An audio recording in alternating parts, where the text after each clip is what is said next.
Hi friends, welcome back to our channel. இன்னைக்கு நம்ம பார்க்க போற இந்த ஒரு அப்டேட்ல மெட்ராஸ் ஹைகோர்ட் ரெக்ரூட்மெண்ட்ல இருந்து இன்னைக்கான அப்டேட் வந்து நோட்டிஃபிகேஷன் அப்படிங்கிறது ரிலீஸ் பண்ணியிருந்தாங்க. 3 விதமான டிஃபரெண்ட் கேட்டகரியில நம்மளுக்கு நோட்டிஃபிகேஷன் அப்படிங்கிறத அப்டேட் பண்ணியிருந்தாங்க. இந்த நோட்டிஃபிகேஷன் பத்தின ஓவர் வியூ வந்து நம்ம சேனல்ல ப்ரீவியஸ் வீடியோஸ்ல நீங்க செக் பண்ணி பார்த்தா தெரியும். பட் இன்னைக்கான அப்டேட் வந்து அந்த போஸ்டிங் வந்து எப்படி ஆன்லைன்ல இருந்து அப்ளை பண்றது அப்படிங்கறத பத்தி பார்க்க போறோம். இந்த வீடியோ வந்து ஸ்கிப் பண்ணாம ஃபுல்லா பாருங்க. நீங்களே உங்களுடைய சிஸ்டம் மூலியமா நீங்க வந்து அப்ளிகேஷன் வந்து பண்ணிக்க முடியும். அப்ளை பண்றதுக்கு என்னென்ன ப்ரொசீஜர் வந்து ஃபாலோ பண்ணணும், எப்படி வந்து நம்ம டாக்குமெண்ட் வந்து அப்லோட் பண்றது, எப்படி பேமெண்ட் பண்றது, என்னென்ன ப்ரொசீஜர் வந்து ஃபாலோ பண்ணணும் அப்படிங்கிற தெளிவான அப்டேட்டை இந்த வீடியோல கொடுத்துருக்கோம். நீங்க வந்து எண்டு வரைக்கும் பாருங்க. வீடியோக்குள்ள போறதுக்கு முன்னாடி இப்பதான் நம்ம சேனலை நீங்க ஃபர்ஸ்ட் டைம் பாக்குறீங்க அப்படின்னா இந்த வீடியோவுக்கு கீழே இருக்கக்கூடிய ரெட் கலர் சப்ஸ்கிரைப் பட்டனையும் பக்கத்துல இருக்கக்கூடிய அந்த பெல் பட்டன் கிளிக் பண்ணி ஆளுங்கிறத எனபிள் பண்ணிச்சுக்கோங்க. அதே மாதிரி நம்ம சோசியல் மீடியா பேஜான இன்ஸ்டாகிராம் ப்ரொஃபைல வந்து ஃபாலோ பண்ணிக்கோங்க. கவர்மெண்ட் சார்பில் இருந்து வரக்கூடிய முக்கியமான அப்டேட்ஸ், ஸ்காலர்ஷிப், அட்மிட் கார்டு எங்க ரிலீஸ் ஆகுது அப்படிங்கிறது எல்லாமே நம்ம சோசியல் மீடியா இன்ஸ்டால வந்து ப்ரொஃபைல் வந்து நம்ம போஸ்ட்டை வந்து பின் பண்ணுவோம். ஸ்டோரியிலேயே வந்து பின் பண்ணுவோம். ஈஸியா உங்களால வந்து செக் பண்ணிக்க முடியும். சரி, வாங்க இப்ப நம்ம டைரக்டா வீடியோக்குள்ள போகலாம். அதாவது மெட்ராஸ் ஹைகோர்ட் ரெக்ரூட்மெண்ட்ல இருந்து நம்மளுக்கு பல்வேறு விதமான காலி பணியிடங்களை இன்னைக்கு 6ஆம் தேதி இந்த அறிவிச்சிருக்காங்க. இது வந்து 3 விதமான கேட்டகரியில நம்மளுக்கு வந்து குடுத்துருக்காங்க. இது எல்லாருக்குமே தெரிஞ்சதுதான். சரிங்களா? இந்த 3 கேட்டகரியில நீங்க எந்த எந்த ஜாப்க்கு வந்து எலிஜிபிளா இருக்கீங்களோ அதுக்கு மட்டும் தான் அப்ளை பண்ண முடியும். அவங்க ஃபர்ஸ்ட் கான்செப்ட் எப்படி குடுத்துருக்காங்கன்னா, டிகிரி படிச்சவங்க பிளஸ் வந்து உங்ககிட்ட வந்து தமிழ்லயோ இல்ல இங்கிலீஷ்லயோ வந்து type writing short and certificate வச்சிருக்கக்கூடியவங்களுக்கு இந்த மேல உங்களுக்கு நான் அது காமிச்சிருக்கேன் பாத்தீங்களா? இதுக்கு வந்து அப்ளை பண்ண முடியும். அது வந்து பாத்தீங்கன்னா பெர்சனல் அசிஸ்டன்ட். ஜட்ஜுக்கு வந்து நீங்க அந்த அசிஸ்டன்ட்டா இருக்கிற ரோல் வந்து குடுத்துருக்காங்க. 2வது வந்து ஜெனரல் ரிஜிஸ்டருக்கு வந்து பிரைவேட் செக்ரட்டரி அப்படிங்கிற ரூல் வந்து குடுக்குறாங்க. அதே மாதிரி பெர்சனல் அசிஸ்டன்ட்ல வந்து ரிஜிஸ்டர் அப்படிங்கிற கேட்டகரிக்கு வந்து குடுக்குறாங்க. பெர்சனல் கிளர்க் இதுவுமே வந்து டியூட்டி ரிஜிஸ்டர் அப்படிங்கிற இந்த டெப்டி ரிஜிஸ்டர்ங்கிற ஆப்ஷனுக்கு வந்து குடுக்குறாங்க. சரிங்களா? மேல இருக்கக்கூடிய பணியிடங்கள் எல்லாமே வந்து டிகிரி முடிச்சவங்க மட்டும் தான் அப்ளை பண்ண முடியும். அதுக்கு கீழ ஸ்க்ரோல் பண்ணி வந்தோம் அப்படின்னா, office assistant, residential assistant, room boy இவங்க வந்து 8th இருந்து 12th வரைக்கும் படிச்சிருக்கக்கூடியவங்க மட்டும் தான் அப்ளை பண்ண முடியும். அதுக்கு மேல நீங்க என்ன படிப்பு படிச்சிருந்தாலும் இதுக்கு வந்து எலிஜிபிள் கிடையாது. சரிங்களா? அதையுமே பார்த்துக்கோங்க. அதுக்கு அதே மாதிரி தான் கீழ உங்களுக்கு வந்து குடுத்துருக்காங்க பாருங்க. Swiper, gardener, watchman, sanitary watchman, night watchman சொல்லிட்டு நம்மளுக்கு வந்து குடுத்துருக்காங்க. இந்த 2 ரோலுமே நம்மளுக்கு வந்து எப்படி குடுக்குறாங்க அப்படின்னா, 8th ஸ்டாண்டர்ட்ல இருந்து 12th ஸ்டாண்டர்ட் வரைக்கும் படிச்சிருக்கக்கூடிய ஆண்கள், பெண்கள் இருபாலரும் வந்து விண்ணப்பிக்கலாம் அப்படிங்கிற இந்த 2 கான்செப்டும் இருக்குது. மேல இருக்கிறது மட்டும் டிகிரி படிச்சவங்க அப்ளை பண்ணலாம். இந்த 3 நோட்டிபிகேஷன் நீங்க முழுமையா வந்து பார்த்தால் மட்டுமே நீங்க எலிஜிபிலிட்டி என்ன அப்படிங்கிறது உங்களுக்கு வந்து தெரிய வரும். இத பத்தின ஓவர் வியூ நீங்க வியூ பண்ணி பார்க்கணும் அப்படின்னா, இந்த வீடியோக்கு முன்னாடி இருக்கக்கூடிய வீடியோ நீங்க போய் பாருங்க. நம்ம சேனல்ல பிளேலிஸ்ட்ல இருக்கும். செக் பண்ணுங்க. ஓகே. இப்ப இதுக்கு நம்ம அப்ளை பண்ணணும் அப்படின்னா, நம்ம வந்து ஒரு தெளிவான ஒரு மைண்ட் செட்ல இருக்கணும். நீங்க எந்த ஜாப் ரோலுக்கு வந்து அப்ளை பண்ண போறீங்கன்னு சொல்லிட்டு, இப்போ வந்து நம்ம அப்ளை பண்ண போற கேண்டிடேட்ஸ் வந்து 12th வரைக்கும் தான் வந்து படிச்சிருக்காங்க. அதனால அவங்க ஆபீஸ் அசிஸ்டன்ட்க்கு தான் அப்ளை பண்ண சொல்லியிருந்தாங்க. நம்ம அவங்களுக்காக நம்ம வந்து ஆபீஸ் அசிஸ்டன்ட் அப்படிங்கிற ரோலுக்கு வந்து அப்ளை பண்ண போறோம் அப்படிங்கிறதுனால, இந்த இடத்துல 3 விதமான லிங்க் வந்து நம்மளுக்கு வந்து குடுத்துருக்காங்க பாருங்க. மேல வந்து யாருக்கு குடுத்துருக்காங்கன்னா, டிகிரி லெவல்ல இருக்கக்கூடியவங்களுக்கு வந்து மேல இருக்கக்கூடிய லிங்க்க கிளிக் பண்ணி அப்ளை பண்ணணும். 2வது வந்து 8th to 12th வரைக்கும் இருக்கக்கூடிய ஆபீஸ் அசிஸ்டன்ட், ரெசிடென்டல் அசிஸ்டன்ட், அதே மாதிரி ரூம் பாய் இவங்களுக்கு வந்து லிங்க் வந்து குடுத்துருக்காங்க. அதே மாதிரி இந்த இடத்துல 3ஆ வந்து 8th to 12th வரைக்கும் watchman, night watchman, sanitary worker இந்த ரோலுக்கு வந்து குடுத்துருக்காங்க. இப்ப நம்ம வந்து ஆபீஸ் அசிஸ்டன்ட்க்கு வந்து அப்ளை பண்ண போறோம் அப்படிங்கிறதுனால, இந்த லிங்க கிளிக் பண்ணி உங்களுடைய இமெயில் ஐடி இந்த இடத்துல என்டர் பண்ணுங்க. உங்களோட கான்டாக்ட் நம்பர் என்டர் பண்ணுங்க. உங்க நேம் எப்படி வந்து மார்க் ஷீட்ல இருக்கோ அதே போல இந்த இடத்துல நேம் போட்டு இனிஷியல் வந்து இந்த இடத்துல போட்டுக்கோங்க. பாஸ்வேர்ட் வந்து நீங்களே வந்து ஒரு 8 கேரக்டர்ல பாஸ்வேர்ட் வந்து கிரியேட் பண்ணிக்கோங்க. அதே பாஸ்வேர்ட் வந்து கன்ஃபார்ம் பண்ணிக்கோங்க. இவங்க குடுத்திருக்கக்கூடிய இந்த கேப்சாவ அப்படியே என்டர் பண்ணிட்டு சப்மிட் குடுத்தீங்க அப்படின்னா, உங்களுடைய மொபைல் நம்பருக்கு இங்க குடுத்த மொபைல் நம்பருக்கு ஒரு ஓடிபி வரும். அந்த ஓடிபி நீங்க லாகின் பண்ணும்போது குடுத்தா மட்டும் தான் உங்களுக்கு வந்து லாகின் வந்து ஆகும். சரிங்களா? இப்போ நம்ம வந்து ரிஜிஸ்ட்ரேஷன் வந்து சக்சஸ்ஃபுல்லா பண்ணி முடிச்சிட்டோம். இப்போ நம்ம டைரக்ட்டா வந்து லாகின் பண்றதுக்கு இந்த இடத்துல லாகின் அண்ட் அப்ளை ஆன்லைன் ஒரு ஆப்ஷன் குடுத்திருக்காங்க இல்லையா? இந்த லிங்க் வந்து கிளிக் பண்ணுங்க. இப்போ நம்ம டைரக்ட்டா வந்து பார்த்தீங்கன்னா, யூசர் நேம், பாஸ்வேர்ட் வந்து டிஃபால்ட்டா நம்ம வந்து சேவ் பண்ணி வச்சிருக்கோம். அப்படிங்கிறதுனால டைரக்ட்டா இந்த இடத்துல உள்ள போயிரலாம். ஓகே. இப்போ நம்ம நோட்டிஃபிகேஷன் கரண்ட் அப்டேட் டாஸ்க் போர்டுக்குள்ள வந்திருக்கோம். இப்போ நம்ம ஆஃபீஸ் அசிஸ்டன்ட்க்கு தான் அப்ளை பண்ண போறோம். அப்படிங்கிறதுனால இந்த இடத்துல ஆஃபீஸ் அசிஸ்டன்ட்க்கு நேரா இருக்கக்கூடிய அப்ளை அப்படிங்கிற ஆப்ஷன் வந்து குடுங்க. இந்த மேல இருக்கக்கூடிய 2மே வந்து திரும்பவும் சொல்றேன். 8th to 12th வரைக்கும் இருக்கக்கூடியவங்க மட்டும் தான் அப்ளை பண்ண முடியும். கீழ இருக்கக்கூடிய நோட்டிஃபிகேஷன் நம்பர் 71/2025 இந்த நோட்டிஃபிகேஷன் வந்து டிகிரி படிச்சவங்க மட்டும் தான் வந்து அப்ளை பண்ண முடியும். அதுக்கு கம்மியா யார் படிச்சிருந்தாலும் அப்ளை பண்ண முடியாது. பிளஸ் டிகிரி படிச்சிருந்துட்டு, பிளஸ் வந்து உங்ககிட்ட வந்து டைப் ரைட்டிங் நம்ம தமிழ்நாடு கவர்ன்மென்ட் டெக்னிக்கல் எஜுகேஷன் நடத்தக்கூடிய அந்த type writing short and certificate உங்ககிட்ட இருக்கிறவங்க மட்டும் தான் இதுக்கு வந்து அப்ளை பண்ண முடியும். சரிங்களா? அதுவுமே நீங்க பார்த்துக்கோங்க. ஸோ இப்போ நம்ம வந்து அப்ளை அப்படிங்கிற இந்த ஆப்ஷன் வந்து கொடுத்துடலாம். அப்ளைங்கிற ஆப்ஷன் கொடுத்த உடனே டேரக்டா நம்ம அப்ளிகேஷன் பண்ற பேஜுக்குள்ள வந்துரும். ஸோ இப்போ இந்த இடத்துல பாருங்க நேம் அப்படிங்கிறது டிஃபால்ட்டா வந்து நம்ம ஸ்டார்டிங்ல அப்ளை பண்ணும்போது என்ன நேம் கொடுத்தோமோ அதே மாதிரி ஆட்டோமேட்டிக்கா இந்த இடத்துல நேம் வந்துருச்சு. அப்படி கீழ வந்து ஸ்க்ரோல் டவுன் பண்ணீங்க அப்படின்னா டேட் ஆஃப் பர்த் வந்து கேட்கறாங்க. உங்க டேட் ஆஃப் பர்த் என்ன அப்படிங்கிறது 10th மார்க் ஷீட்ட பார்த்து கண்டிப்பா கரெக்ட்டா வந்து குடுங்க. அதே மாதிரி பாலினம் அப்படிங்கிற இடத்துல நீங்க ஆணா பெண்ணான்னு சொல்லிட்டு கேட்டிருக்காங்க. அதே மாதிரி நீங்க வந்து மேரிட்டல் ஸ்டேட்டஸ் திருமணமானவரா இல்ல வந்து திருமணம் ஆகாதவரான்னு சொல்லிட்டு கேட்டிருக்காங்க. அன்மேரிட்னா அன்மேரிட்ங்கிற ஆப்ஷன் குடுத்துக்கோங்க. விண்ணப்பதாரருடைய பிறந்த இடம் என்னன்னு சொல்லிட்டு கேட்டிருக்காங்க. நீங்க மேனுவலா என்ன பண்ணுங்க அப்படின்னா, இந்த இடத்துல வந்து டைப் பண்ற மாதிரி இருக்கும். ஓகே. டைப் பண்ணதுக்கு அப்புறம் சொந்த மாநிலம் அப்படிங்கிற இடத்துல தமிழ்நாடுன்னா தமிழ்நாடு குடுங்க. இல்ல அதர் ஸ்டேட்னா அதர் ஸ்டேட் எந்த ஸ்டேட்டோ அந்த ஸ்டேட்ட வந்து குடுத்துக்கோங்க. ஓகே. இப்ப இந்த இடத்துல வந்து அப்பா பேர் வந்து கேட்டிருக்காங்க. யார் வந்து அப்ளிகன்ட்டோ அவங்களோட அப்பா பேர வந்து இந்த இடத்துல எழுதிக்கோங்க. அப்பா வந்து என்னவா வொர்க் பண்றாங்களோ அந்த பேர இந்த இடத்துல வந்து அவங்க வொர்க் பண்ணக்கூடிய தொழில வந்து எழுதிக்கோங்க. அதே மாரி அம்மா வந்து அம்மாவோட இனிஷியல் போட்டு அவங்க பேர் வந்து எழுதிக்கோங்க. மதருடைய ஆக்குபேஷன் கேட்டிருக்காங்க. ஹவுஸ் ஒய்ஃப் அப்படின்னா ஹவுஸ் ஒய்ஃப்ன்னு சொல்லிட்டு மேனுவலா நீங்க வந்து டைப் பண்ணிக்கோங்க. அதே மாரி மதர் டங் வந்து நீங்க தமிழ் அப்படின்னா தமிழ் குடுங்க. இல்ல வந்து அதர் லாங்குவேஜ் அப்படின்னா அதர் லாங்குவேஜ்ங்கிற ஆப்ஷன் வந்து இருக்கு. செலக்ட் பண்ணிக்கோங்க. நேஷனாலிட்டி மோஸ்ட்லி வந்து இந்தியன் இருக்கும். இந்தியன செலக்ட் பண்ணிக்கோங்க. உங்களுடைய ரிலிஜியன் என்னன்னு சொல்லிட்டு கேட்டிருக்காங்க. ஹிந்துன்னு குடுத்துக்கோங்க. அதே மாரி உங்களுடைய ஆதார் கார்டு நம்பர் இந்த இடத்துல ஃபுல்லா 12 டிஜிட் நம்பர் வந்து என்டர் பண்ணிக்கோங்க. நெக்ஸ்ட் வந்து நீங்க பான் கார்டு வச்சிருக்கீங்களான்னு சொல்லிட்டு கேட்டிருக்காங்க. நான் எஸ்னா எஸ்ன்னு குடுத்துட்டு பான் கார்டு நம்பர் 10 டிஜிட் பான் நம்பர் இந்த இடத்துல என்ட்ரி பண்ணிக்கோங்க. அதே மாரி பாஸ்போர்ட் வச்சிருக்கீங்களான்னு சொல்லிட்டு கேட்டிருக்காங்கன்னா, எஸ்னா எஸ்ன்னு குடுங்க. இல்லைன்னா நோ அப்படிங்கிற ஆப்ஷன் வந்து குடுத்துக்கோங்க. நீங்கள் முன்னுரிமையின் கீழ் இடஒதுக்கீடு கோரீர்களான்னு சொல்லிட்டு கேட்டிருக்காங்க. அதாவது உங்ககிட்ட வந்து அண்டர் பிரையாரிட்டி ரிசர்வேஷன் ஏதாச்சும் வச்சிருக்கீங்க அப்படின்னா, நீங்க எஸ்ன்னு குடுங்க. அதுல என்னென்ன இருக்கு அப்படிங்கிற பார்க்கும்போது நம்மளுக்கு ஏகப்பட்ட ஆப்ஷன்ஸ் வந்து பிரையாரிட்டில வந்து குடுத்துருக்காங்க. கிட்டத்தட்ட வந்து பார்த்தீங்கன்னா, நம்மளுக்கு கிட்டத்தட்ட 24 பிரையாரிட்டீஸ் வந்து குடுத்துருக்காங்க. அதுல கண்டிப்பா ஏதாச்சும் ஒரு பிரையாரிட்டில நீங்க வந்து எலிஜிபிளா இருக்கிறவங்க மட்டும் நீங்க வந்து அந்த ஆப்ஷன் வந்து செலக்ட் பண்ணிக்கோங்க. இத ஒன் பை ஒன்னா வந்து செலக்ட் பண்றதுக்கு வந்து நீங்க அப்ளை பண்ணும்போது உங்களுடைய சிஸ்டத்துல வந்து கண்ட்ரோல்ங்கிற பட்டன கிளிக் பண்ணீங்கன்னா, உங்களுக்கு ஒன் பை ஒன்னா வந்து செலக்ட் பண்ணிக்கலாம். இப்போ வந்து இந்த கேண்டிடேட்ஸ் வந்து பிஹெச்டி சர்டிபிகேட் வந்து வச்சிருக்காங்க அப்படிங்கிறதுனால, person who have studied in Tamil medium in Tamil Nadu government ஸ்கூல்ன்னு சொல்லிட்டு ஆப்ஷன் குடுத்துருக்காங்க இல்லையா? இத ஒண்ண மட்டும் நீங்க செலக்ட் பண்றதா இருந்தா பண்ணிக்கலாம். இல்ல நீங்க வந்து ஃபர்ஸ்ட் கிராஜுவேட் ஸ்டூடெண்ட்டா இருக்கிறீங்க அப்படின்னாலும், கண்ட்ரோல் பட்டன கிளிக் பண்ணிட்டு நீங்க மவுஸ இந்த இடத்துல வச்சீங்க அப்படின்னா, ஆட்டோமேட்டிக்கா உங்களுக்கு வந்து செலக்ட் ஆகும். இத ஒன் பை ஒன்னா நீங்க என்ன பண்ணிக்கலாம் அப்படின்னா, இந்த இடத்துல வந்து செலக்ட் பண்ணிக்க முடியும். இப்ப வந்து எக்ஸாம்பிளுக்கு வந்து 2 செலக்ட் ஆயிருக்கு அப்படின்னா, நீங்க 2 வந்து செலக்ட் பண்ணிக்க முடியும். சரிங்களா? இத நம்ம ரிமூவ் பண்ணணும் அப்படின்னா, அதே கண்ட்ரோல் பட்டன் அமுக்கிட்டு அது மேல மவுஸ கிளிக் பண்ணோம் அப்படின்னா, அது வந்து ரிமூவ் ஆகும். இப்ப எக்ஸாம்பிளுக்கு நம்ம வந்து ஒரு பிரையாரிட்டி அப்படிங்கிறத வந்து செலக்ட் பண்ணியிருக்கோம். சரிங்களா? இல்ல வேண்டாம் அப்படின்னா, இந்த இடத்துல வந்து ரிமூவ் அப்படிங்கிற ஆப்ஷன் வந்து குடுத்துக்கோங்க. இது வந்து உங்களுடைய ஒப்பீனியன் தான். உங்கள பிரையாரிட்டி குடுக்குறீங்க அப்படின்னா, அதுக்கு வந்து ப்ரூஃப் வந்து கண்டிப்பா நீங்க என்ன பண்ற மாரி இருக்கும்னா, கடைசியில வந்து சப்மிட் பண்ற மாரி இருக்கும். ஏன்னா ப்ரூஃப் இல்ல அப்படின்னா உங்கள வந்து அக்செப்ட் பண்ண மாட்டாங்க. சரிங்களா? உங்களுடைய அப்ளிகேஷன் வந்து ரிஜெக்ட் ஆகுறதுக்கு சான்சஸ் இருக்கு. அதையுமே கரெக்ட்டா பார்த்துக்கோங்க. அப்படியே கீழ ஸ்க்ரோல் டவுன் பண்ணிட்டு வந்தீங்க அப்படின்னா, உங்களுக்கு இந்த இடத்துல கம்யூனிட்டின்னு சொல்லிட்டு கேட்டிருக்காங்க. நீங்க என்ன கம்யூனிட்டியோ அந்த கம்யூனிட்டிக்கு நேர்ல இருக்கக்கூடிய ஆப்ஷன் வந்து செலக்ட் பண்ணிக்கோங்க. இந்த கம்யூனிட்டில உங்களுடைய கேஸ்ட் வந்து என்னன்னு சொல்லிட்டு கேட்டிருக்காங்க. உங்களுடைய கேஸ்ட் என்னவோ அந்த கேஸ்ட் இந்த இடத்துல செலக்ட் பண்ணிக்கோங்க. அதே மாரி நீங்கள் மாற்றுத்திறனாளியா வந்து இருக்கக்கூடிய பட்சத்தில இந்த இடத்துல எஸ்ன்னு குடுங்க. இல்லன்னா நோ அப்படிங்கிற ஆப்ஷன வந்து குடுத்துக்கோங்க. அதே மாரி இந்த இடத்துல ஆப்ஷன் வந்து கேட்டிருக்காங்க பாருங்க. Uh are you an in servant candidates நீங்க வந்து தமிழ்நாடு நீதித்துறைக்கு கீழ வந்து ஏதாச்சும் வந்து பணியாற்றிட்டு இருக்கீங்களான்னு சொல்லிட்டு கேட்டிருக்காங்க. இல்ல எஸ்னா எஸ் கொடுங்க. இல்லன்னா நோங்கிற ஆப்ஷன் வந்து குடுத்துக்கோங்க. நீங்கள் வேலைவாய்ப்பு அலுவலகத்தில் பதிவு செய்துள்ளீரான்னு சொல்லிட்டு கேட்டிருக்காங்கன்னா, எஸ்னா எஸ்ன்னு கொடுங்க. இல்லன்னா நோங்கிற ஆப்ஷன் குடுத்துக்கோங்க. இருக்கு அப்படின்னா நீங்க வந்து எஸ்ன்னு குடுத்து அதுக்கு உண்டான ப்ரூஃப நீங்க வந்து சப்மிட் பண்ற மாதிரி இருக்கும். சரிங்களா? அப்படி கீழ ஸ்க்ரோல் டவுன் பண்ணீங்க அப்படின்னா, நீங்கள் ஏற்கனவே மாநில, மத்திய அரசு பணியில் பணியாற்றியிருக்கிறீர்களா அப்படின்னு சொல்லிட்டு கேட்டிருக்காங்க. எஸ்ன்னா எஸ்ன்னு கொடுங்க. இல்லன்னா நோங்கிற ஆப்ஷன் குடுத்துக்கோங்க. அதே மாரி மாநில அரசால் பணியாற்றிய ஆட்குறைப்பு காரணமாகவோ, இல்ல வந்து சட்ட ஒழுங்கு காரணமாகவோ நடவடிக்கை ஏதாச்சும் வந்து உங்க மேல பண்ணியிருந்தாங்க அப்படின்னா, எஸ்ன்னு குடுங்க. இல்லன்னா நோங்கிற ஆப்ஷன் வந்து குடுத்துக்கோங்க.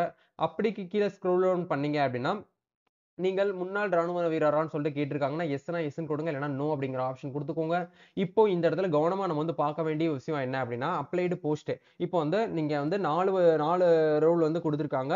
8ல இருந்து 12த் வரைக்கும் நீங்க படிச்சிருக்கீங்க. இந்த இடைப்பட்ட கேப்ல ஏதாச்சும் ஒரு எஜுகேஷன் குவாலிஃபிகேஷன் உங்ககிட்ட இருக்கு அப்படிங்கிறவங்க மட்டும் நீங்க என்ன பண்ணுங்க அப்படின்னா செலக்ட் பண்ணிக்கோங்க. இப்ப நம்ம வந்து ஆஃபீஸ் அசிஸ்டன்ட்ட மட்டும் டிக் பண்ணிக்கலாம்.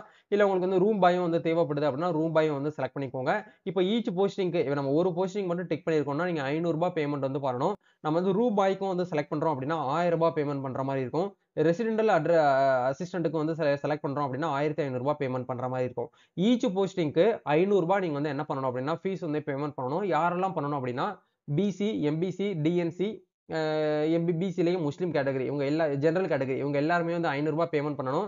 மீதி இருக்கக்கூடியவங்க யாருமே வந்து பேமெண்ட் வந்து பண்ண தேவையில்ல. Distribute widow, PWD candidates, SC, ST, SCA இந்த கேட்டகரில இருக்கக்கூடியவங்க யாருமே ஃபீஸ் வந்து பேமெண்ட் பண்ணணுங்கிற அவசியம் கிடையாது. ஃப்ரீயாவே உங்களுக்கு வந்து எக்ஸாம்ல வந்து எக்ஸ்டென்ஷன் வந்து பண்ணி கொடுத்துருக்காங்க. சரிங்களா? இப்போ நம்ம வந்து ஆஃபீஸ் அசிஸ்டண்ட்டை மட்டும் டிக் பண்ணிக்கலாம். அப்படி கீழே ஸ்க்ரோல் டவுன் பண்ணோம் அப்படின்னா, உங்களுடைய அட்ரஸ் வந்து கேட்டிருக்காங்க. உங்க அட்ரஸை கரெக்ட்டா நீங்க இந்த இடத்துல வந்து ஃபில் பண்ணிக்கோங்க.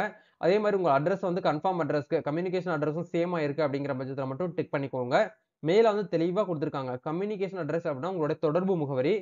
பெர்மனன்ட் அட்ரஸ் அப்படிங்கிறது உங்களுடைய நிரந்தர முகவரி. சில பேர் வந்து அவங்களோட பெர்மனன்ட் அட்ரஸ் வந்து வேற லொகேஷனா இருக்கும். அவங்க இப்ப கரண்ட்டா வந்து வேற ஏதாவது பர்ப்பஸ்க்காகவோ, இல்ல வேற ஏதாவது வொர்க்குக்காகவோ வந்து வேற இப்ப கரண்ட்டா டெம்பரரியா ஒரு ரெண்டல் ஹவுஸ்ல இருப்பாங்க. அப்படிங்கிற பட்சத்தில தனித்தனியா நீங்க வந்து அட்ரஸ் வந்து ஃபில் பண்ற மாரி இருக்கும். அப்படியே கீழ வந்து உங்களுடைய மொபைல் நம்பர், மெயில் ஐடி டிஃபால்ட்டா இந்த இடத்துல இருக்கும். நீங்க சேஞ்சஸ் பண்றதா இருந்தாலும் சேஞ்சஸ் பண்ணிக்கலாம். நெக்ஸ்ட் வந்து பாருங்க, உங்களுடைய ஃபோட்டோ வந்து இந்த இடத்துல அப்லோட் பண்ண சொல்றாங்க. அதாவது இப்ப லேட்டஸ்ட்டா எடுத்திருக்கக்கூடிய பாஸ்போர்ட் சைஸ் ஃபோட்டோவும், ஒரு ஒயிட் ஷீட்ல வந்து உங்களுடைய சிக்னேச்சரும் நீங்க வந்து பிளாக் கலர் பென்ல போட்டு, அத ஃபோட்டோ எடுத்து கேப்சர் பண்ணி, ஃபோட்டோ எடுத்து இல்ல ஸ்கேன் பண்ணியும் நீங்க வந்து இந்த இடத்துல ஃபோட்டோ அப்லோட் பண்ணிக்கோங்க. இந்த இடத்துல சிக்னேச்சர் வந்து அப்லோட் பண்ணிட்டு, சேவ் அண்ட் நெக்ஸ்ட் ஸ்டெப் அப்படிங்கிற இந்த ஆப்ஷன வந்து குடுங்க. இப்போ நெக்ஸ்ட் பேஜ்ல நம்மளோட எஜுகேஷன் சர்டிபிகேட்ஸ் எல்லாமே நம்ம வந்து ஃபில் பண்ற மாதிரி இருக்கும். உங்களுடைய 10த், உங்களுடைய 12த், உங்களுடைய அ எக்ஸ்ட்ரா கரிக்குலம்ஸ் ஏதாச்சும் வச்சிருக்கீங்கன்னா, அத நம்ம வந்து என்ன பண்ற மாரி இருக்கும்னா, ஃபில் பண்ற மாரி இருக்கும். அத எப்படி வந்து ஃபில் பண்றது அப்படிங்கிறத நம்ம ஒன் பை ஒன்னா பார்க்கலாம். சரிங்களா? ஓகே. இப்ப இந்த இடத்துல எஸ்எஸ்எல்சி அதாவது 8த் எஸ்எஸ்எல்சி அப்படிங்கிற ஆப்ஷன் வந்து கேட்டிருக்காங்க. ஸோ நீங்க என்ன பண்ணணும் அப்படின்னா, இந்த இடத்துல உங்களுடைய 10த் லெவல நீங்க வந்து குடுக்கணும். இந்த இடத்துல 12த் லெவல வந்து குடுக்கணும். சரிங்களா? அப்ப 10த் மார்க் ஷீட்ட கையில எடுத்து வச்சுக்கிட்டு, சான்றிதழ் வழங்கிய நாள் அப்படிங்கிற இடத்துல கீழ பாட்டம்ல வந்து உங்களுக்கு வந்து டேட் வந்து குடுத்திருப்பாங்க. அந்த டேட்ட இந்த இடத்துல செலக்ட் பண்ணிக்கோங்க. இந்த இடத்துல எஜுகேஷன் போர்ட் அப்படிங்கிற இடத்துல நீங்க வந்து ஸ்டேட் போர்ட் அப்படிங்கிற ஆப்ஷன் வந்து குடுத்துக்கோங்க. நீங்க வந்து சிபிஎஸ்இ பண்ணியிருந்தீங்கன்னா மட்டும் சிபிஎஸ்இன்னு குடுங்க. இல்லன்னா ஸ்டேட் போர்ட் அப்படிங்கிற ஆப்ஷனை வந்து குடுங்க. ஓகே. ஸ்டேட் போர்டுன்னு போட்டதுக்கு அப்புறம் சர்டிபிகேட் நம்பர்ங்கிற இடத்துல உங்களுடைய சர்டிபிகேட் நம்பர் இந்த இடத்துல வந்து அப்படியே பார்த்து நீங்க வந்து என்ட்ரி பண்ணிக்கோங்க. நெக்ஸ்ட் வந்து பார்த்தீங்க அப்படின்னா மீடியம். நீங்க வந்து 10த் தமிழ் மீடியத்தில படிச்சீங்களா? இல்ல இங்கிலீஷ் மீடியத்தில படிச்சீங்களான்னு கேட்டிருக்காங்க.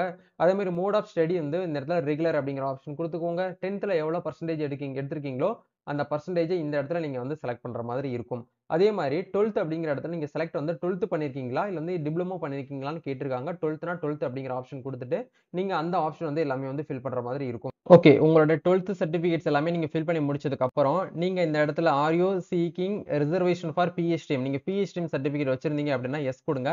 இல்ல அப்படின்னா, நோங்கிற ஆப்ஷன் வந்து குடுத்துக்கோங்க. ஆக்சுவலா 1 ஸ்டாண்டர்ட்ல இருந்து 12த் ஸ்டாண்டர்ட் வரைக்கும் உங்ககிட்ட பிஎச்டிஎம் சர்டிபிகேட் இருக்கிறவங்க மட்டும் எஸ் குடுங்க. இல்லன்னா நோங்கிற ஆப்ஷனே குடுத்துக்கோங்க. அதே மாரி நீங்க ஏதும் பட்டதாரியா வந்து பார்த்தீங்கன்னா படிச்சிருக்கீங்களா? தொடர்புடையவரான்னு சொல்லி கேட்டிருக்காங்க. எஸ்னா எஸ் குடுங்க. இல்லன்னா நோங்கிற ஆப்ஷன் வந்து குடுத்துக்கோங்க. அப்படி கீழ வந்து ஸ்க்ரோல் டவுன் பண்ணீங்க அப்படின்னா, இந்த இடத்துல உங்களுடைய மொழிகள், உங்களுக்கு என்னென்ன மொழிகள்லாம் வந்து தெரியுது அப்படிங்கிறத வந்து கேட்டிருக்காங்க. கண்டிப்பா தமிழ், இங்கிலீஷ நீங்க வந்து செலக்ட் பண்ற மாரி தான் இருக்கும். தமிழ் உங்களுக்கு வந்து நல்லா வந்து ரீட் பண்ண தெரியுது அப்படின்னா, எஸ் குடுக்கணும். அதே தமிழ் உங்களுக்கு வந்து எழுத தெரியுது அப்படின்னா, எஸ் குடுக்கணும். அதே மாரி பேச தெரியுது அப்படிங்கிறதையும் நீங்க எஸ் வந்து குடுக்கணும். கண்டிப்பா நீங்க தாய்மொழி தமிழ் அப்படிங்கிறத எஸ் குடுத்து தான் ஆகணும். இங்கிலீஷ் அப்படிங்கிற இடத்துல உங்களுக்கு வந்து நல்லா ரீட் பண்ண தெரியுது அப்படின்னா, எஸ் குடுங்க. இல்ல அப்படின்னா நோன்னு குடுத்துக்கோங்க. நல்லா வந்து ரைட் பண்ண தெரியும் அப்படின்னா, எஸ் குடுங்க. அதே மாரி நல்லா பேச தெரியும் அப்படின்னா, இந்த இடத்துல எஸ் அந்த ஆப்ஷனே வந்து குடுத்துக்கோங்க. தமிழ், இங்கிலீஷ தாண்டி வேற ஏதாவது அடிஷனலா உங்களுக்கு வந்து லாங்குவேஜ் வந்து நல்லா தெரியுது. தெலுங்கோ, மலையாளமோ, இல்ல கன்னடமோ ஏதாச்சும் வந்து தெரியுது அப்படிங்கிற பட்சத்தில மட்டும் அந்த ஆப்ஷன மேனுவலா செலக்ட் பண்ணிட்டு, அது உங்களுக்கு பேச தெரியுதா? இல்ல எழுத தெரியுதா? இல்ல வந்து ரீட் பண்ண தெரியுதான்னு கேட்பாங்க. அந்த ஆப்ஷனுக்கு நீங்க எஸ்னா எஸ் குடுங்க. இல்லன்னா நோன்னு குடுத்துக்கோங்க. இப்போ இந்த இடத்துல டைப் ரைட்டிங், தட்டச்சர் சர்டிபிகேட்ஸ் நீங்க வந்து என்ன பண்ணியிருக்கீங்கன்னா, ஹையரோ இல்ல சீனியர் கிரேடோ நீங்க வந்து வச்சிருந்தீங்கன்னா, எஸ் குடுங்க. இல்லன்னா நோங்கிற ஆப்ஷன் வந்து குடுத்துக்கோங்க. நெக்ஸ்ட் வந்து பார்த்தீங்க அப்படின்னா, இந்த இடத்துல இங்கிலீஷ் அப்படிங்கிற இடத்துல நீங்க வந்து ஹையர் சீனியர் கிரேட் வந்து வச்சிருக்கீங்க அப்படின்னா, இந்த இதுல எஸ் குடுங்க. இல்லன்னா நோங்கிற ஆப்ஷன் வந்து குடுத்துக்கோங்க. அப்படி கீழ ஸ்க்ரோல் டவுன் பண்ணீங்க அப்படின்னா, மேல இருக்கிறது வந்து டைப் ரைட்டிங் சர்டிபிகேட். அதுக்கு கீழ இருக்கிறது ஷார்ட்டன்ட் சர்டிபிகேட். சுருக்கெழுத்து தட்டச்சுன்னு சொல்லுவோம். இது ஹையர் சீனியர் கிரேட் எஸ் வச்சிருக்கீங்கன்னா எஸ் குடுங்க. இல்லன்னா நோங்கிற ஆப்ஷன் வந்து குடுத்துக்கோங்க. அதே மாரி இங்கிலீஷ்ல வந்து ஹையர் சீனியர் கிரேட் வச்சிருக்கீங்கன்னா எஸ் குடுங்க. இல்லன்னா நோங்கிற ஆப்ஷன் குடுத்துக்கோங்க. அதே மாரி இந்த இடத்துல டெக்னிக்கல் குவாலிஃபிகேஷன் வந்து பார்த்தீங்க அப்படின்னா, ஆஃபீஸ் அசிஸ்டன்ட் நம்ம செலக்ட் பண்ணதுனால, நம்ம கிட்ட சர்டிபிகேட் அப்படிங்கிறது கேட்டிருப்பாங்க. உங்ககிட்ட வந்து ஹவுஸ் கீப்பிங்க்கு உண்டான சர்டிபிகேட்ஸ் ஒர்க் பண்ண எக்ஸ்பீரியன்ஸ் இருக்கு அப்படின்னா, நீங்க இந்த இடத்துல வந்து எஸ் குடுக்கணும். இல்லைன்னா நோங்கிற ஆப்ஷன் வந்து குடுத்துக்கோங்க. அதே மாரி இந்த இடத்துல வந்து house keeping, food and beverage, cooking இது சம்மந்தமா ஏதாச்சும் நீங்க வந்து அ இன்ஸ்டிடியூட்ல நீங்க வந்து படிச்சிருக்கீங்க அப்படின்னா, இந்த இடத்துல இந்த ஆப்ஷன் வந்து செலக்ட் பண்ணிக்கோங்க. சரிங்களா? நீங்க ஹோட்டல் மேனேஜ்மென்ட்லாம் படிச்சிருந்தீங்கன்னா, இந்த ஆப்ஷன் வந்து குடுக்கலாம்.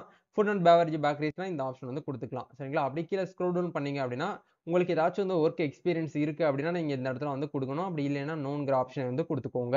இப்போ இந்த இடத்துல அடிஷனலா நம்மகிட்ட ஒரு சில டாக்குமெண்ட்ஸ் வந்து கேட்டிருக்காங்க. அதாவது விண்ணப்பதாரர், உறவினர்கள் அல்லது குடும்ப உறுப்பினர்கள் மெட்ராஸ் உயர்நீதிமன்றத்தில் அல்லது தமிழ்நாடு, புதுச்சேரியில் உள்ள துணை நீதிமன்றங்களில் பணிபுரிகிறீர்களா? அப்படின்னு சொல்லிட்டு கேட்டிருக்காங்க. உங்களுடைய ஃபேமிலியோ இல்ல உங்களுடைய உறவினர்களோ யாராச்சும் வந்து ஒர்க் பண்றாங்கன்னா மட்டும் எஸ் கொடுங்க. இல்லைன்னா நோங்கிற ஆப்ஷன் குடுத்துக்கோங்க. அதே மாரி மெட்ராஸ் உயர்நீதிமன்றம் அல்லது வேறு பணியாளர் தேர்வு செய்யும் ஒரு முகமையால் தாங்கள் தேர்வில் கலந்து கொள்ள அல்லது தேர்வு பெறுவதில் நிரந்தரமாகவோ நீங்க வந்து காலத்திற்காகவோ விலக்கம் அளிக்கப்படுகிறதா அப்படின்னு சொல்லிட்டு கேட்டிருக்காங்க. எஸ்னா எஸ் கொடுங்க. இல்லைன்னா நோங்கிற ஆப்ஷனை வந்து குடுத்துக்கோங்க. அதே மாரி நீங்கள் பொது அல்லது தனியார் துறை அமைப்பு அல்லது உள்ளூர் சுய நிதி நிறுவனத்தில் சேவை செய்துள்ளீரான்னு சொல்லிட்டு கேட்டிருக்காங்கன்னா, எஸ்னா எஸ் கொடுங்க. இல்லைன்னா நோங்கிற ஆப்ஷன் வந்து குடுத்துக்கோங்க. அதே மாரி உங்க தாங்கள் மீது ஒழுங்குமுறை நடவடிக்கை உங்கள் மீது ஏதாச்சும் வந்து பார்த்தீங்கன்னா, விஜிலன்ஸ் சம்மந்தமாகவோ, இல்ல ஏதாச்சும் கேஸ் வந்து ஃபைல் ஆயிருக்கு அப்படின்னா, நீங்க எஸ் குடுக்கணும். இல்லைன்னா நோங்கிற ஆப்ஷனை வந்து குடுத்துக்கோங்க. எல்லாத்தையும் உண்மையா வந்து பார்த்தீங்கன்னா, கரெக்ட்டா குடுங்க. ஃபேக்கா வந்து குடுக்க வேண்டாம். ரிமூவ் பண்ணிருவாங்க. அப்ளிகேஷனே ரிஜெக்ட் ஆயிரும். சரிங்களா? நீங்கள் உங்களது நிறுவனத்திலிருந்து பணி நீக்கம் செய்யப்பட்டவரா? அதாவது வந்து நீங்க ஒரு கம்பெனில வந்து ஒர்க் பண்றீங்க. அப்படி ஒர்க் பண்ணிட்டு இருக்கும்போது உங்கள வந்து இப்ப கரண்ட்டா ஏதாச்சும் வந்து பார்த்தீங்கன்னா, நீங்க ஏதாச்சும் தப்பு பண்ணி உங்கள வந்து டெர்மினேட் பண்ணியிருந்தாங்க, இல்ல ரிமூவ் பண்ணியிருந்தாங்க அப்படின்னா, எஸ் குடுக்கணும். இல்லைன்னா நோங்கிற ஆப்ஷன் வந்து குடுத்துக்கோங்க. நீங்கள் பணி நீக்கம் தவிர வேறு ஏதேனும் தண்டனை உங்கள் மீது வந்து பணி காலத்தில் வந்து விதிக்கப்பட்டதான்னு சொல்லிட்டு கேட்டிருக்காங்கன்னா, எஸ்னா எஸ் குடுங்க. இல்லைன்னா நோங்கிற ஆப்ஷன் வந்து குடுத்துக்கோங்க. அதே மாரி காவல்துறையினரால் நீங்கள் கைது செய்யப்பட்டீரா? அப்படின்னு சொல்லி கேட்டிருக்காங்க. எஸ்னா எஸ் குடுங்க. இல்லைன்னா நோங்கிற ஆப்ஷன் வந்து குடுத்துக்கோங்க. அதே மாரி இப்ப இந்த இடத்துல வந்து 2 பேருக்கு வந்து என்ன கேட்கறாங்க அப்படின்னா 2 பேருடைய கேரக்டர்ஸ்க்காக வந்து பார்த்தீங்க அப்படின்னா, நேம் வந்து நம்ம வந்து சப்மிட் பண்ற மாரி இருக்கும். அதாவது எம்ஹெச்சிய பொறுத்தவரைக்கும், உங்க பேர்ல வந்து பார்த்தீங்கன்னா, நல்ல ஒரு நன்னடத்தை, ந நன் நல்ல நன்மதிப்புன்னு சொல்லிட்டு சொல்லுவோம் இல்லையா? நற்பண்புன்னு. பிரியாரிட்டி அதாவது வந்து பார்த்தீங்க அப்படின்னா, கன்டக்ட் சர்டிபிகேட்ன்னு சொல்லுவோம். கேரக்டர் சர்டிபிகேட் வந்து யார் வந்து 2 பேர் வந்து குடுக்குறாங்களோ, அவங்களோட பேர நீங்க குடுக்கணும். இதுல கவனமா நோட் பண்ண வேண்டிய விஷயம் என்ன அப்படின்னா, உங்களோட சொந்தக்காரங்களா இருக்கக்கூடாது. அதே மாரி உங்களுடைய ஃபேமிலில யாருமே வந்து இருக்கக்கூடாது. அவங்க பேர் வந்து பார்த்தீங்கன்னா, ஒரு அதர் பெர்சனா தான் தேர்ட் பார்ட்டி பெர்சனா வந்து இருக்கணும். உங்க பக்கத்து வீட்டுக்காரங்களோ, இல்ல உங்களோட ஃபிரெண்ட்ஸ் சர்க்கிளோ இந்த மாரி யாராச்சும் 2 பேர் வந்து குடுங்க. அவங்க வந்து உங்களோட ஃபேமிலில யாராச்சும் வந்து ஒருத்தவங்களா இருக்கக்கூடாது. உங்க சொந்தக்காரங்களா இருக்கக்கூடாது. அவங்க மக்கள் பிரதிநிதியா இருக்கக்கூடாது. அதே மாரி அவங்க கவர்ன்மென்ட் ஸ்டாஃபா வந்து இருக்கக்கூடாது. வேற மீதி ஒரு பிரைவேட் செக்டார்லயோ, இல்ல வந்து அன்எம்ப்ளாய்டோ, இல்ல வந்து படிச்சுட்டு இருக்கவங்களோ நீங்க வந்து என்ன பண்ணிக்கலாம்னா குடுத்துக்கலாம். பட் ரொம்பவும் கம்மியா ஏஜ்ல இருக்கக்கூடியவங்கள வந்து குடுக்க வேண்டாம். உங்க ஏஜ்ல இருக்கக்கூடிய ஒரு முன்ன பின்ன இருக்கக்கூடிய ஏஜ்ல நீங்க வந்து குடுத்தா போதும். சரிங்களா? சோ அத இந்த இடத்துல நீங்க பார்த்துட்டு, அவங்களுடைய நேமு, அவங்க என்னவா ஒர்க் பண்றாங்க, அவங்களோட மொபைல் நம்பர், அவங்களோட அட்ரஸ் இது எல்லாத்தையுமே 2 பேரும் நீங்க வந்து சப்மிட் பண்ற மாரி இருக்கும். எல்லாமே சப்மிட் பண்ணிட்டு கீழ வந்து சேவ் அண்ட் நெக்ஸ்ட் அப்படிங்கிற ஆப்ஷன் வந்து குடுங்க. ஓகே. ஆல்மோஸ்ட் நம்ம எல்லாமே வந்து ஒரு 90% ஆஃப் அப்ளிகேஷன் நம்ம வந்து ஃபில் பண்ணி முடிச்சாச்சு. இன்னும் வந்து ஒரு 10% அப்ளிகேஷன் நம்ம வந்து ஃபில் பண்ற மாரி இருக்கும். சோ, இப்ப இந்த இடத்துல உறுதிமொழி அப்படிங்கிற இடத்துல நீங்க அந்த 1, 2, 3, 4 இது எல்லாமே வந்து உங்களுடைய உண்மைத்தன்மைக்கு உட்பட்டு தான் நீங்க வந்து அப்ளை பண்ணியிருக்கீங்க. கரெக்ட்டா தான் என்னுடைய நாலேட்ஜ் படி தான் நான் அப்ளை பண்ணியிருக்கேன் அப்படிங்கிற பட்சத்துல, நீங்க எல்லாத்துக்கும் வந்து என்ன பண்ற மாரி இருக்கும் அப்படின்னா, ஃபில் பண்ணி நீங்க வந்து டிக் பண்ற மாரி இருக்கும். நீங்க எல்லாத்துக்கும் ஒன்ஸ் வந்து டிக் பண்ணிக்கோங்க. சரிங்களா? இப்ப இந்த இடத்துல எல்லா ஆப்ஷனுக்குமே நீங்க வந்து படிச்சு பார்த்துட்டு கவனமா வந்து டிக் பண்ணுங்க. ஒன்ஸ் வந்து நம்ம டிக்ளரேஷன் எல்லாத்தையுமே வந்து டிக் பண்ண உடனே நம்மளுக்கு டிக்ளரேஷன் சேவ்டு சக்சஸ்ஃபுல்லின்னு சொல்லிட்டு ஒரு ஆப்ஷன் வந்து வந்திருக்கு. ஸோ இந்த இடத்துல ஓகே அப்படிங்கிற ஆப்ஷன் குடுத்துக்கோங்க. இப்போ நீங்க உங்களுடைய கைப்பட நீங்க ஃபில் பண்ண எல்லா டாக்குமெண்ட்ஸுமே வந்து கரெக்ட்டா தான் ஃபில் பண்ணியிருக்கீங்களா? அப்படிங்கிற ஒன்ஸ் வந்து கிராஸ் செக் பண்ணுங்க. இதுதான் வந்து உங்களுடைய பிரிவ்யூ பேஜ் சரிங்களா? பிரிவ்யூ பேஜ நீங்க கரெக்ட்டா பார்த்துட்டு நீங்க என்ன பண்ணணும் அப்படின்னா, சப்மிட் அப்படிங்கிற இந்த ஆப்ஷன வந்து குடுக்கணும். மேபி நீங்க வந்து பிரிவ்யூ பேஜ்ல செக் பண்ணும்போது, உங்கள அறியாம ஏதாச்சும் வந்து தப்பு பண்ணியிருக்கீங்க அப்படின்னா, நீங்க பேக்ல போயிட்டு கரெக்ஷன் பண்ணிட்டு மறுபடியும் என்ன பண்ணுங்க அப்படின்னா, சப்மிட் அப்படிங்கிற ஆப்ஷன் குடுக்கறதுக்கு முன்னாடி இந்த இடத்துல ஒரு அலர்ட் மெசேஜ் வந்து காமிப்பாங்க. நீங்க ஓகே பட்டன கிளிக் பண்ண உடனே உங்களோட அப்ளிகேஷன் நீங்க என்ன பண்ண முடியாது அப்படின்னா, மாடிஃபிகேஷன் வந்து பண்ண முடியாது. அதனால கொஞ்சம் கவனமா நீங்க என்ன பண்ணுங்க அப்படின்னா வந்து, கரெக்ட்டான மெத்தட யூஸ் பண்ணி நீங்க வந்து சரி பண்ணிட்டு, நீங்க வந்து ஓகே அப்படிங்கிற ஆப்ஷன் வந்து குடுங்க அப்படிங்கிற ஆப்ஷன் வந்து குடுக்குறாங்க. சரிங்களா? இப்ப ஓகே பண்ணதுக்கப்புறம், டைரக்ட்டா நம்ம வந்து பிசி கம்யூனிட்டி இருக்கிறதுனால, ரூ. 500 நம்ம ஆன்லைன்ல வந்து ஃபீஸ் வந்து பேமெண்ட் பண்ற மாரி இருக்கும். மீதி இருக்கக்கூடிய அதாவது எஸ்சி, எஸ்டிஏ, எஸ்டி, பிடபிள்யூடி அதே மாரி டிஸ்ட்ரிபியூட் விடோ இவங்களுக்கு வந்து ஃபீஸ் அப்படிங்கிறதுல வந்து எக்ஸ்டென்ஷன் பண்ணியிருக்காங்க. நீங்க வந்து ஃபீஸ் பேமெண்ட் வந்து பண்ண தேவையில்ல. சரிங்களா? இதுதாங்க வந்து பார்த்தீங்க அப்படின்னா, மெட்ராஸ் ஹைகோர்ட்க்கு அப்ளை பண்றதுக்கு உண்டான ப்ரொசீஜர். கண்டிப்பா இந்த ஒரு வீடியோ உங்களுக்கு ஒரு தெளிவான ஒரு அப்டேட் வந்து குடுத்துருப்போம்னு நெனைக்கிறேன். இந்த வீடியோ உங்களுக்கு யூஸ்ஃபுல்லா இருந்துச்சுன்னா லைக் பண்ணுங்க. இந்த வீடியோவ உங்க ஃபிரெண்ட்ஸ் சர்க்கிள்ல இருக்கக்கூடிய எல்லாருக்குமே வந்து ஷேர் பண்ணி விடுங்க. உங்களுக்கு அப்ளை பண்றதுல அப்ளிகேஷன் பண்ணணும் அப்படின்னு நெனைச்சீங்கன்னா, நம்ம தமிழ்நாடு ஃபுல்லா வந்து சேவை சர்வீசஸ் அதாவது இன்டர்நெட் கஃபே ஹெல்ப் டெஸ்க் மூலியமா சேவை சர்வீசஸ் வந்து பண்ணி குடுத்துட்டு இருக்கோம். உங்களுக்கு அப்ளை பண்ணணும் அப்படின்னா, உங்க டாக்குமெண்ட்ஸ் எல்லாத்தையுமே எங்களுக்கு வந்து வாட்ஸ்அப் பண்ணுங்க. எங்க டீம்ல இருந்து உங்களுக்கு எல்லாமே வந்து அப்ளை பண்ணி குடுப்பாங்க. அதுக்கு உண்டான அப்ளிகேஷன் சார்ஜஸ் மட்டும் கலெக்ட் பண்ணிட்டு, உங்களுக்கு எல்லாமே பக்காவான ப்ரொசீஜரோட அப்ளை பண்ணிட்டு, அதுக்கு உண்டான பிடிஎஃப் உங்களுக்கு ரிட்டர்ன் வந்து சென்ட் பண்ணிருவாங்க. உங்களுக்கு தேவைப்பட்டுச்சு அப்ளை பண்ணணும் அப்படின்னா, எங்கள வந்து டிஎம் பண்ணுங்க. கண்டிப்பா உங்களுக்கு வந்து ஹெல்ப் பண்ணிட்டு சப்போர்ட் பண்ணுவோம். இதுக்கான லிங்க் எல்லாமே கீழ டிஸ்கிரிப்ஷன்ல குடுத்துருக்கோம். ஒன்ஸ் வந்து செக் அவுட் பண்ணுங்க. நம்ம நெக்ஸ்ட் ஒரு அப்டேட்ல மீட் பண்ணுவோம். உங்களுக்கு இந்த அப்ளை பண்றதுல ஏதாச்சும் வந்து ப்ராப்ளம் இருக்கு, இல்ல டவுட் வருது அப்படின்னா, நீங்க கமெண்ட் பண்ணுங்க. உங்களோட கமெண்ட்க்கு கண்டிப்பா ரிப்ளை பண்றதுக்கு நாங்க ரெடியா இருக்கோம். நம்ம நெக்ஸ்ட் ஒரு அப்டேட்ல மீட் பண்ணுவோம். Thank you. All the best. God bless you.